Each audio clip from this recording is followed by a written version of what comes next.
Hey everybody, it took me a little while to actually get to this project because um, Immortality, it takes a while to actually get to know all these cards, but I'm here with a tier list for the Tleilaxu cards.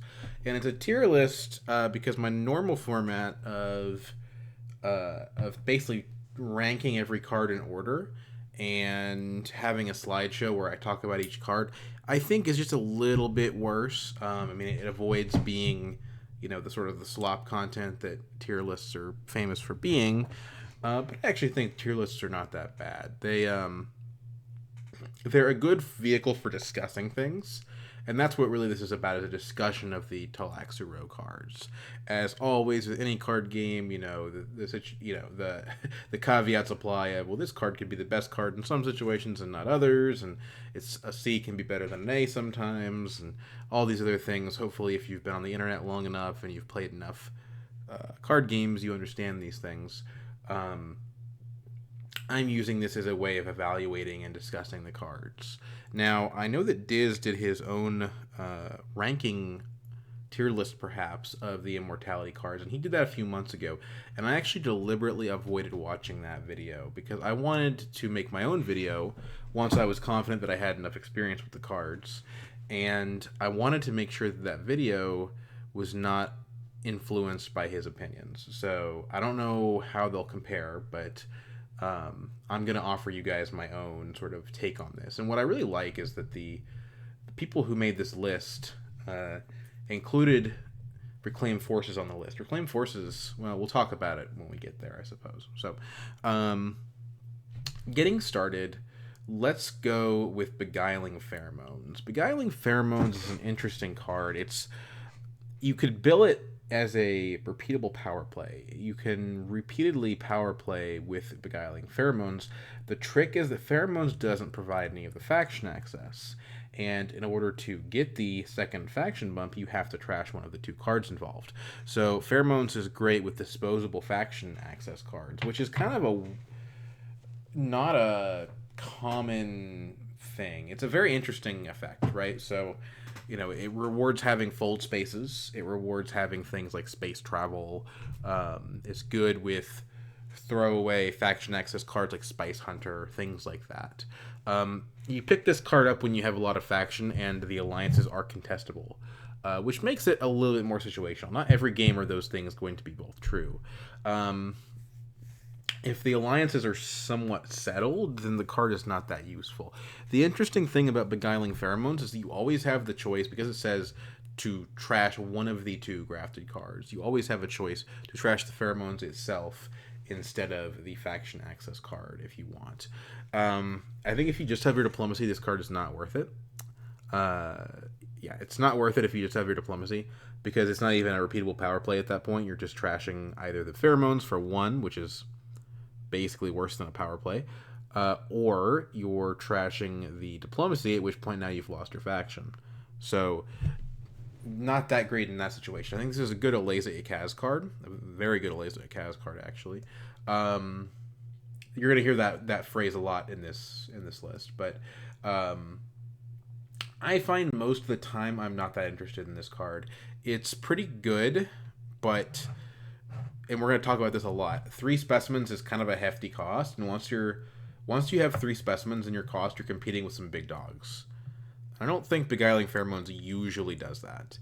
If you have a Mimic Orders or if you have a Plans Within Plans, then the value of this card is modified, but to me this is like a sort of a B or a C card. I actually wrote this out at work, and I forget which category I put Pheromones in. I want to say it was B. The funny thing about tier lists is that the whole it's the same thing as a letter scale, right? But the whole thing is shifted. It's like grade inflation as a scale. Like the A is not the highest grade. You get an S instead of an A, okay? But there's no F. The worst grade is a D, which I was like, so you could just rename S to A. You could rename D to F, and you'd be back to primary school basically. But I'm going off on like a Larry David tangent here. Anyway, Beguiling Pheromones, we're gonna put it in B for Beguiling. It's okay. It can be good. It has its place. I think you'd see this card played more often. if the Tleilaxu row was a little bit larger and people could sort of plan around it more. Thankfully, there's no atomics token for the Tleilaxu row because that would really unsettle things. It's very frustrating. I think the atomics tokens are a frustrating element of immortality. Initially, I liked them and I thought that they were just a straight upside for the game, and increasingly, I'm thinking they're actually bad for the game. But that's all to say, I'm glad there's no atomics token because it lets you build towards high cost cards and plan around them in advance, like this one. Yeah, okay. So next up is Chair Dog, also known in my group as Greg Dog, because it reminds everybody of my uncle. Don't ask me why, I don't know. This is an interesting card. It's 2 costs, so it's kind of middle cost. The card itself doesn't provide useful access. The effect is only hypothetically useful. So it looks like a bad card. I don't know that it is a bad card. Chair Dog is interesting because it is an accelerator for decks that are already powerful. And what I mean by that is if you have a Reverend Mother Mahayam or a Gurney Halleck or a Jessica's an obvious example, but Imperium Ceremony, these cards that are valuable on both sides, that have a very, very good agent box and also a very, very good reveal, Chair Dog ends up being pretty strong. It's very good with long reach for multiple reasons. So I think Chair Dog is kind of in a weird spot. It is a graft enabler, which is good, but it's actually not costing you persuasion, which most graft cards do, but it is costing you cards in hand. If you have a Swordmaster, Chair Dog can sometimes prevent you from playing all your actions if you're not careful, if you don't have sources of draw. It is good, but it's ultimately situational, and that's kind of how I feel about the card. I think it's good if you can find other powerful cards in your deck. It's kind of a win more card. It's like if you're losing the game, and the game is more than deck building, but like let's pretend that the game is only about deck building. If the game is only about deck building, then when your deck is bad, Chair Dog is bad, and when your deck is good, Chair Dog is good. Obviously, like combats and factions, and there's so many more elements of the game than just the card deck building. But that's kind of how Chair Dog breaks down. I will say the floor to this card is not that awful because if you graft this to an experimentation, you basically already have a card in your deck which you want to both play and reveal. Experimentation, you need the scarab. Not the scarabs. Well, I mean, yes, the scarabs, but you need the specimens and also the research bumps from that card. So as a fail case, sending a research experimentation to Research Station or Arakeen or something is not that bad. And if you do that enough times, if you do that 2 times, you've recouped the cost of the Chair Dog. So it's not too bad. It's okay card. Situational, I would say. It's like top of C, bottom of B kind of material. I'll put it at the bottom. I'll put the top of C for now. Contaminator. Contaminator is a very interesting card. It basically changes. I would say it significantly changes the value of the win rate of the different positions in the game, which is kind of weird to say that, but it is because, what is one of the advantages of first position? Well, one of the advantages of first position is that if there's an in the shadows in the row, you're going to get that in the shadows before anybody else does, unless somebody reveals early. And forcing someone to reveal early can be quite the penalty. Contaminator is the same way, except you can't detonate. Maybe detonate's not the right word. You can't use the atomics token on the Contaminator. Basically, if you're first position, unless there's also a good card in the Imperium row and somebody's going to reveal early, you're going to get that Contaminator as long as you can draw one of your experimentations. I don't find the randomness in the possibility of you not drawing those experimentations to be very fun. Be careful mentatting in first position, because that can often cost you the tempo on this card. The card's very powerful. It's as powerful as it probably is as high impact as like Beguiling Pheromones in terms of what it does for your game, except it costs 1/3 of the cost.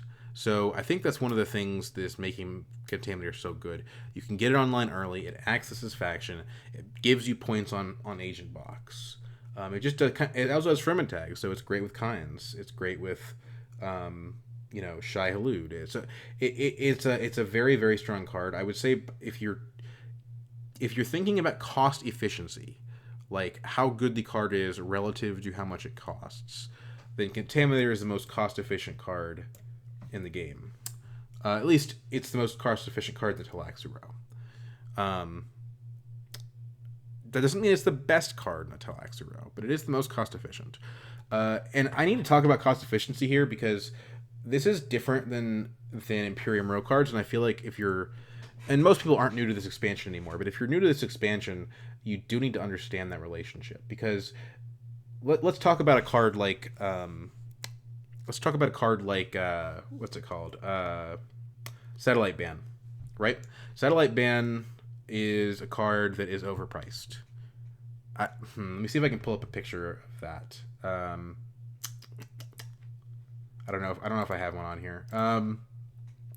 Satellite Ban is a card that is overpriced, but it is a card that is better than a lot of the cards that cost less than it. Because the way Persuasion works, you use it or you lose it. If you have 5 Persuasion and your choices are Satellite Ban or Bene Gesserit's Sister, right? Bene Gesserit's Sister is a more cost-efficient card. Relative to the 3 Persuasion that you're paying for it, Bene Gesserit's Sister is a better card than Satellite Ban is. But if we're just talking about what is the best card overall, regardless of cost, Satellite Ban is better. So if you're revealing for 5 Persuasion and you have the choice between those 2 cards, you might as well pick up the Satellite Ban. Because, you know, again, you can't carry Persuasion between rounds. It's not fungible between game rounds, but specimens are. They are fungible between game rounds. So every specimen that you spend on a card is a specimen that you cannot spend on something else. And it makes the expensive cards in this deck here very hard to justify. And I think that's one of the main design flaws of Immortality, actually. And Contaminator benefits from just being so inexpensive. The main benefit of specimens is that they buy you scarabs, and scarabs are points.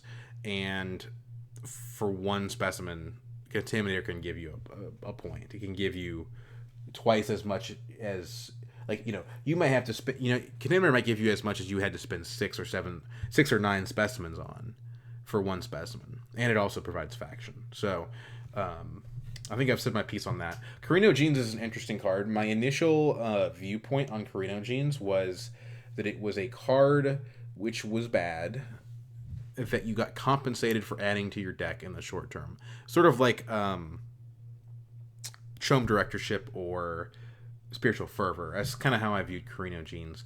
I think that's not true. Karino Genes is a little bit better than that. Karino Genes, the access isn't good. It's not good at all, but if you do have more than one graft card in your deck, or even one graft card in your deck, if you can manipulate things a little bit, the card's good. Like, if you can get the Scarab on play with graft, the card is amazing. You know, obviously there is the whole, you know, cheating the Swordmaster line with this, using this as your visit to wealth and things like that. And there's also some very niche strategies where if Karino Genesis is available as Leto in your first position, you can get 2 Dreadnoughts in, I believe, 2 rounds. By round 2, you can have 2 Dreadnoughts, which is pretty cool. You know, the money is interesting. I initially viewed this card as basically saying, like, your deck is going to be worse for having bought this, but you will get the short-term advantage that maybe has you in a better spot in the short run. Or, like, if you get your Swordmaster online, maybe you were, like, 2nd position, and if you didn't get it that round, you were never going to get it. Or you weren't going to get it until round 6. That can be really, really important. So I think Karino Genes is kind of in that category, but it becomes very powerful with graft, basically. One specimen for this effect is good. Initially, I would have put this card in C. I actually think it's an A card. It's actually pretty good. You could say it's a B. I might move it down to B. It's definitely in this zone. I feel like we have a lot of A's. I'm going to keep this in B for now. But it's better than Beguiling Pheromones, which is funny because Beguiling Pheromones cost 3 times as much. I mean, probably in the abstract, after like round 3 or 4, Beguiling Pheromones is better. But round 1 or 2, genuinely, like you probably prefer the Karino Genes. So That's just how I think about it. Now we have two cards here that are companions to each other. They're basically the exact same card, except one of them has an agent box and one of them doesn't. And I think you're going to notice that it takes a pretty big difference. We have Face Dancer Initiate and Face Dancer. And Face Dancer Initiate costs half as much. It only costs one specimen, whereas Face Dancer costs two specimens but draws you a card. I haven't had tremendous success with either of these cards, but I have had success with Face Dancer. And I think that Face Dancer is considerably better.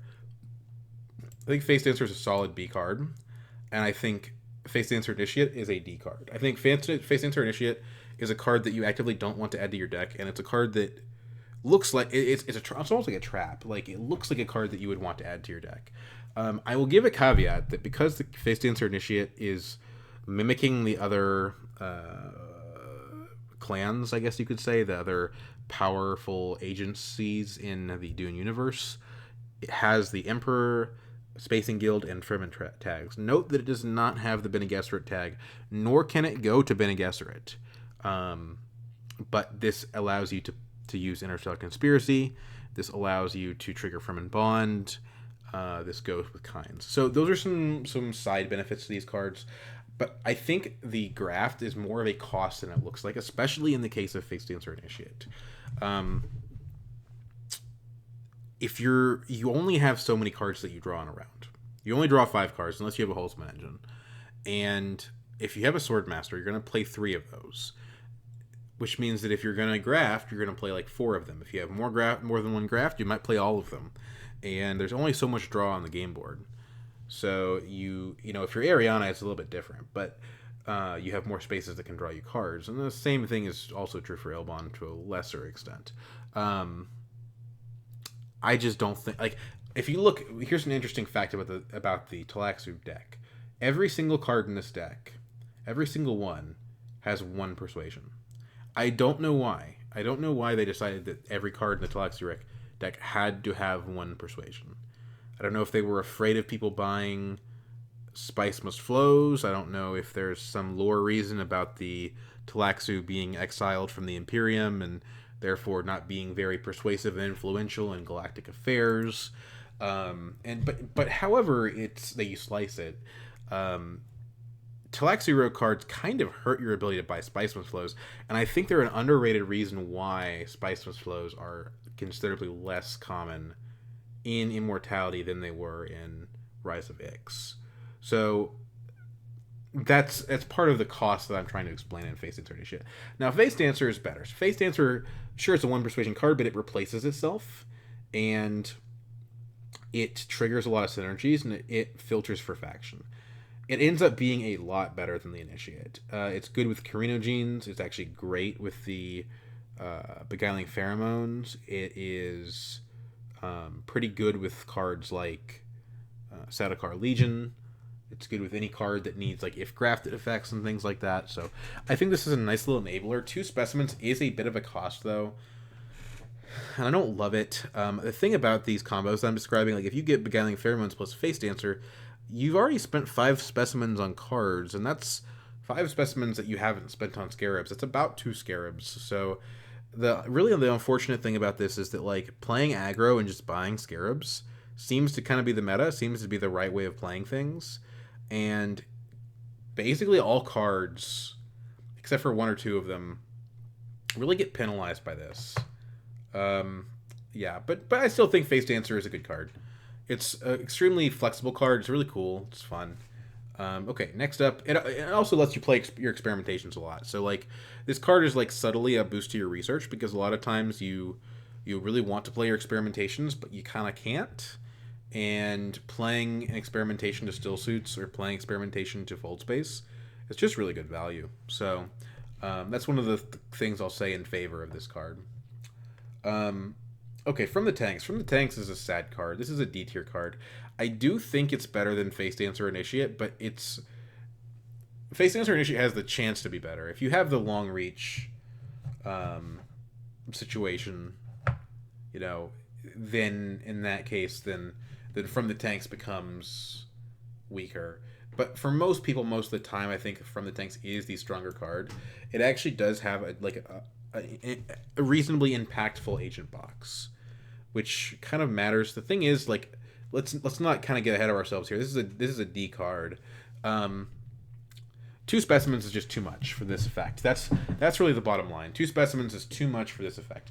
Maybe they thought this card was going to be efficient when they designed it because they thought that people were going to be buying troops with their specimens more often, and they said, hey, normally it costs you three specimens to buy two troops, right? Well, this card costs two specimens, and if you play it once, you've already made your investment back, right? But that, unfortunately, that's just not how the game is played. Combats are important, but sure thing points are more important. And buying scarabs with your specimens is definitely the meta, and this card is really detracting from that. I will say this card is decent with graft, but the problem is almost all of the graft in the game comes from the Tleilaxu deck. Almost all of it is on the screen right now. There's a few exceptions. There's dissecting kit, and there is planned coupling, and that's about it. There's not much else. Like, planned coupling is really the only other card that we could use for this. Sure, From the Tanks is great with Face Dancer if you spend 4 specimens on both of them, and then you graft them together, and you get the extra 2 troops on a ferment space, but you have to draw those 2 cards together to make that work, which you're not always going to do.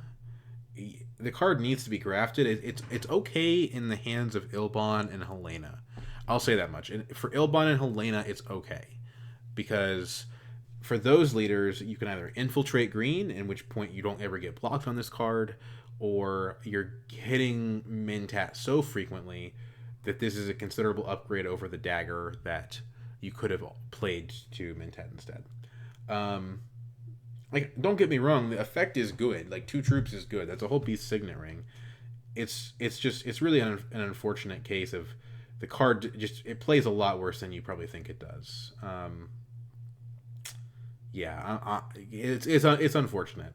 It really is. I think this card needed to be 1 specimen. Maybe it would be a little too powerful at 1 specimen, but I honestly don't think so, because the problem is, to get the benefit out of From the Tanks, you actually have to play it, and it's not often that you want to do that. If this card existed, like, this card doesn't interact with immortality in any way besides the fact that it costs specimens. If you made this card a 3-cost card and you put it in Rise of Ix, I think it would be pretty good. Because there's just not that much agent box stuff going on in Rise of Ix. This card would be pretty strong. The problem is, in Immortality, you want to play your Signet Ring. You have to play your Diplomacy. You want to play your Experimentations. And then after all that's done, and maybe you have better cards, right? Maybe you bought a really good card like Shifting Allegiances or something that you want to play. And, like, once you've done all that stuff, well, then you can play your From the Tanks. It's like the 4th most important agent box that you have, and it only has 1 persuasion. If I were going to keep this as a 2 specimen card, I would make it 2 persuasion. But it seems like Paul Denon had some kind of design goal that all the cards had to have 1 persuasion, so they didn't do that. So I don't really know 100% why. Some may call this the worst card in the Tleilaxu row. I think Face Dancer Initiate worse, because at least on Ilban, if you can actually get to the point where you're playing 4 agents around, then this card is good, right? Like, it has a situation where, like, on some leaders it will be good. Situationally, if you're Leto and Ilban's not in the game, this card is good. But even then, like, let's say you're Leto and you draw your Signet Ring and you draw From the Tanks, right? And you've already played your other important cards that your Experimentations and your cool cards that you bought, like Smuggler's Thopter, right? And you're on your last agent box and you're going to go to Mentat. Are you going to go to Mentat with From the Tanks or your Ring? You're probably going to go with your Ring as long as you have the spice, because contesting alliances is really important, and 2 troops that you can't deploy, it's just not that important. So that's From the Tanks. Next up is Golola. This card is interesting because it when the game first came out, people were calling for this card to be banned. It was so broken in certain combinations that people felt that it needed to be removed from the game. I even discussed with my play group should we remove this card from the deck after we had a game? I don't remember if it was me or someone else where someone used this card to such disgusting purposes that we felt like it just wasn't even fair. I think it might have been someone who got Reverend Mother Mahayam with it. And to be fair, this card is brutal with Mahayam. You know, you basically, on your second action, right, you play a BG card first, then you play Gola Mahayam, take away other players' entire hands. You basically force them to end their turns and pass the round. If they haven't drawn cards already, right? Because they're going to start with 5 cards, and by your second action, they probably have 4. So they're just kind of dead, right, in that combo. But how often does that combo come together? I don't think it comes together that often. And I will say, people started to backtrack on this after more plays and more time and started to say, maybe this card is okay. Like, maybe it's okay to have this card in the game. And personally, I think it is. I don't think this card should be banned anymore. I think that this card is what a 3 specimen card ought to be. Based on the way that the Reclaimed Forces work, if you want to buy a 3 specimen card, it's got to pull its weight. It's got to be really good. This card does not provide scarabs in any direct way. It doesn't. So you're basically having to say the effect of playing the card has to be good enough to make up for the fact that it's probably going to cost me a point on the scarab track, or half a point, or it's either costing you a point or it's not. Usually it is. It's usually making that second point not accessible anymore. So I think it's fine. So another thing about this card that I think is good is that it rewards creativity. There's so many different combos you can do with this. Gola Long Reach. I've already mentioned Gola Mohayam. Gola Shifting Allegiances is pretty cool.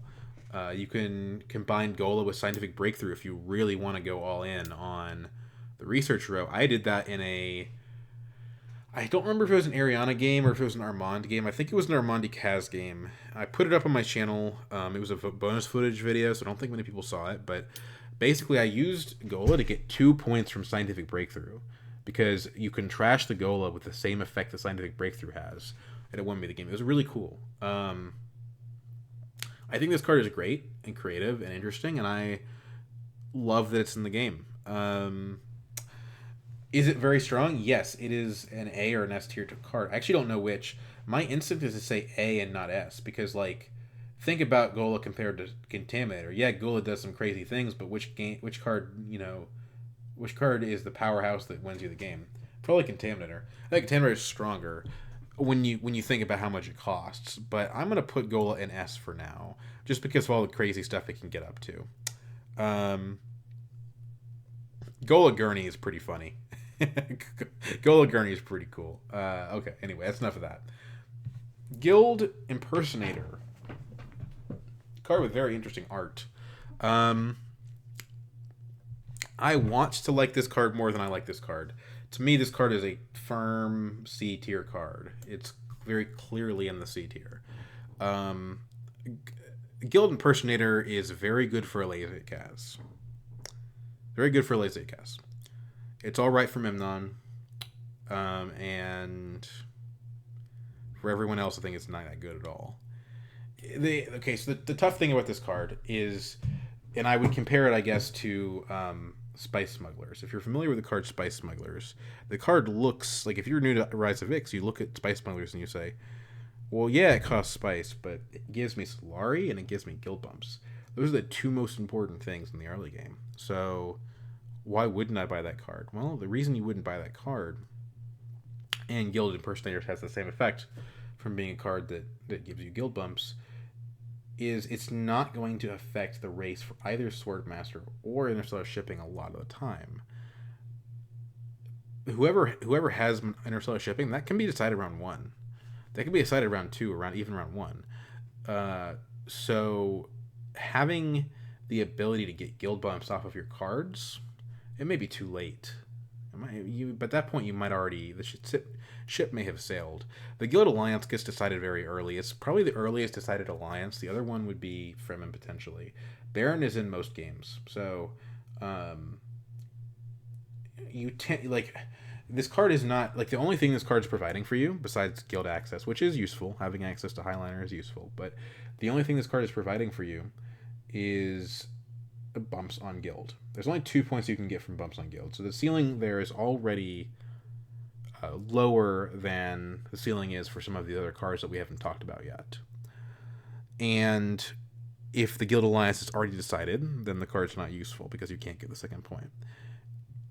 Which happens a surprising amount of the time. If you go for the alliance and you invest a bunch of bumps in the guild alliance, and then you don't get it because someone has a shifting or they have a intrigue card or whatever, then you're gonna feel pretty dumb about having this card. It's 1 persuasion. I'm gonna keep saying that it's 1 persuasion, which is not good. If this was 2 persuasion, that would be a lot better. And it can only go to guild. And by every time you play this card, it doesn't replace itself. It's not like your Face Dancer. It doesn't replace, like, it doesn't cycle itself out. So you're really hurting your persuasion by even having this card, because if you play it, you don't have many cards you're revealing, and if you reveal it, you don't have much persuasion. So implicitly, by buying this card, which doesn't give you scarabs either, you're hurting your ability to get Spicemas flows, and you're also hurting your ability to get scarab points. And the more I'm talking about this, the more I think this is a D tier card. But the reason I don't have this in D is because this is an incredible card for Eliza. Eliza doesn't always have the ability to get the spice that she wants from the card she sets aside. But if she sets aside Guild Impersonator, she's guaranteed to get the spice, which means she's guaranteed to trigger the guild bump, which is pretty cool. This card for any leader besides Eliza or Memnon, in my opinion, is a D tier card. But because there are 2 leaders with which it's a very good card, I am going to have it in C. The other problem, too, with this is, like, let's say you pick this up on Memnon, right?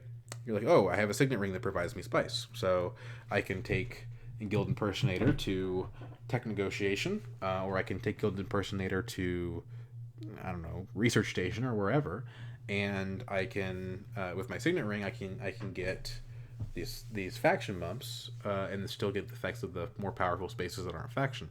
Well, the problem with that is that unless you've got a disposal facility and you're doing, great work at selective breeding, you're not going to necessarily draw those cards together. And if you don't draw those cards together, then you're going to feel really dumb. If you draw this card with 2 convincing arguments and, like, a dagger and a reconnaissance, like, you're going to feel like the biggest idiot in the world. Like, it sucks. So yeah, I think it's C tier, averaging basically. For me, this is the I'm gonna say situational tier, and yes, that's an intentional misspelling. We'll do the beguiling tier. Oh, that's bad spelling. Beguiling tier. Yeah, close enough. And then D, we'll wait to name the other ones.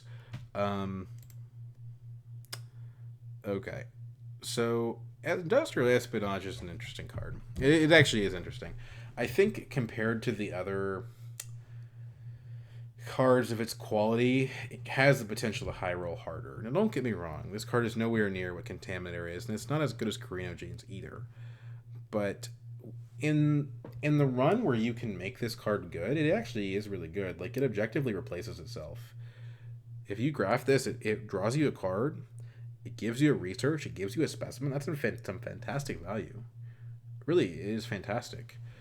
It just has the same problem that all the other if grafted cards have, which is that graft is not very common in this game because of the way that the developers design the expansions. I don't believe we're ever getting any more immortality cards at all. I think that this deck is final, and they'll never add new ones. Because to add new content for this deck, which is super fun and super cool, and I would love to see more variety in this deck, in order to add new content to this deck, they have to sell an expansion that doesn't work without this expansion. And they just, and Direwolf did not digital, but Direwolf just doesn't like to do that. They don't. Uprising does not support this expansion at all, unfortunately, and you're not going to see, Bloodlines should have included immortality cards and it didn't. So graft is it's hard to do, and there's already probably not enough graft as it is. So this card is good to buy if you have like 4 specimens and you're like, okay, I have 4 specimens. I'm gonna get my unnatural reflexes or my Stitch Horror, and I'm also going to add in, especially if I can put it on top of my deck, Industrial Espionage. So that way maybe I can ensure that the combo goes off. Because the first time you get the Industrial Espionage to go off, it does pay itself back. And it can be profit positive for you. It can be a really good card. It's just that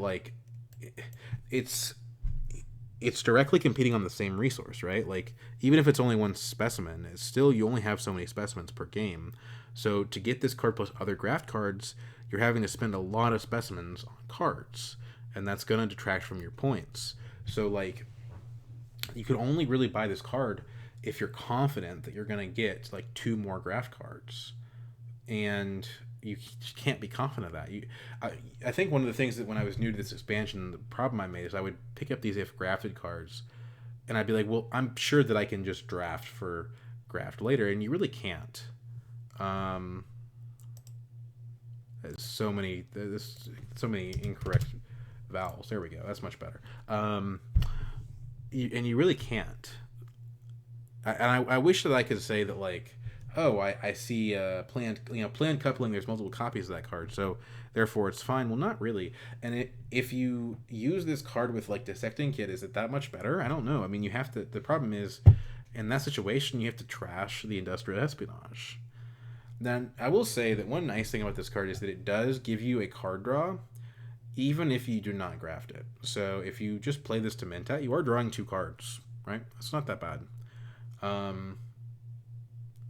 You just have to have at least 1 graft card before buying it, and for it to be good, you probably have to have 2 or 3. So I'm gonna put it in C, but I think it's one of the most interesting cards in the deck. I think it is one of the more interesting ones, because it looks worse than it is. The value of this card is entirely dependent on the composition of the deck. I haven't played Immortality without Ix, but I think if you play base plus Immortality, this card's actually pretty good, because you don't have all the Rise of Ix cards in the deck that have nothing to do with graft. So it's probably easier for you to get graft. It's probably easier for you to make this go off. That's my hypothesis. Look at this, Piter Genius Advisor. What a cool card. I've only played 1 game with this because it does not exist in the digital version, so I only played a paper game with this. It's a really cool card. It still evades me and eludes me why they have not released these cards. It's digital. I miss my boundless ambitions and whatnot.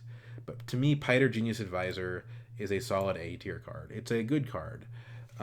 Spending a troop to draw 2 cards and get a research is a very good deal. This card is going to finish the research track for you, which means that it's going to make up for the 3 specimens that you spend on it, which is such an important metric. You get specimens by researching, which means that if Piter on the margin gives you 2 or 3 researches that you would not have had, he is paying himself back, which is really awesome.